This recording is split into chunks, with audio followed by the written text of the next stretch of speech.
Damas'ni orqa o'rindig'ini olib tashlashga ruxsatnomani birgalikda olamiz sizlar bilan. Play Marketga kirib, MyGo ilovasini yuklab olamiz. Hop, MyGo ilovasini ochamiz. Xizmat nomini kiriting degan joyi bu. Xizmat nomini kiriting, oqtarishga kirib, qayta jihoz deb yozamiz. 3-da avtotransport vositasini qayta jihozlash uchun ruxsatnoma. Shuni tanlaymiz.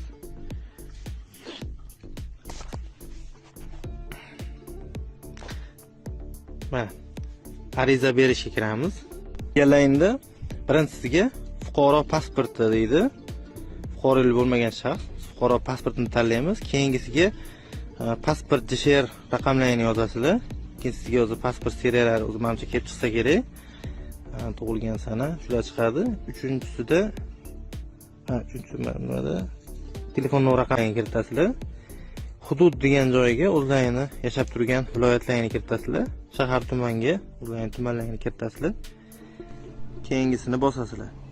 Sizda shuni ham pichkani belgilab o'tib ketasizlar. Hop, 3-bo'limda birinchisida ro'yxatdan o'tgan bo'lsa, nomeri olingan bo'lsa, ro'yxatdan o'tganni bosasizlar. Texpasport seriyasi harfini kirgizasizlar. 3-sida Texpasport nomerini yozasizlar. Davlat raqam belgisi mashinalarning nomerini yozasizlar. Hop, izlashni bossalaring. O'z familiya ismlaring kim nomida bo'lsa kelib chiqadi. Hop, keyingisiga o'tamiz. Hop, 4-sida qayta jihozlashni amalga oshiruvchi tadbirkor deyapti. Hop, yuridik shaxs bo'lsa yuridik shaxs, yoki tartibdagi tadbirkor bo'lsa bosasizlar. Biz yuridik shaxsni bosamiz. O'zi mana kelib chiqdi. Hop, keyingisiga o'tamiz. Unga buni stir raqami bo'ladi, tashkilot stir raqami. Shuni kiritsalaring, qidiruvni bossalaring, o'zi hamma yo'q kelib chiqadi. Keyingini bosasizlar. Ko'pchilik shu joyda adashyapti. Rad bo'lib ketishiga shu joy sabab bo'lyapti. Qayta jihozlash to'g'risidagi ma'lumot deyapti. Avtotransport boshqa turiga o'zgartirish, kuzov detallarini o'zgartirish. Shunga bosamiz. Qayta jihozlash turi. Hop, yukxona bortini o'zgartirish, kuzov o'zgartirish kiritish. Hop. Mana qo'shimcha o'rindiq o'rnatish yoki kamaytirish, olib tashlash, shuni bosamiz.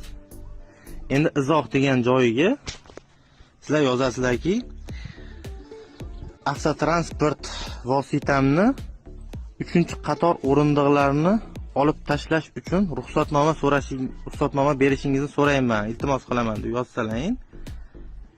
Chunki yozasizlar.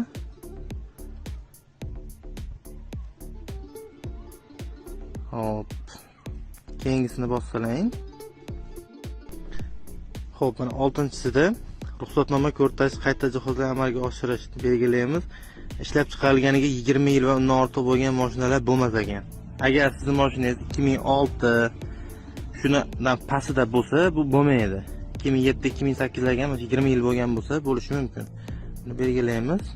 Shartlarni o'zida gaz qilgan, ikkita nima bilan foydalanmayman deyapti. Buni ham bosamiz. Hop, mana bu joyda 123.600 so'm to'lov qilinadi. Mana plastik kartadan to'lov qilinsa, sizlarga javob keladi. 10 kun ichida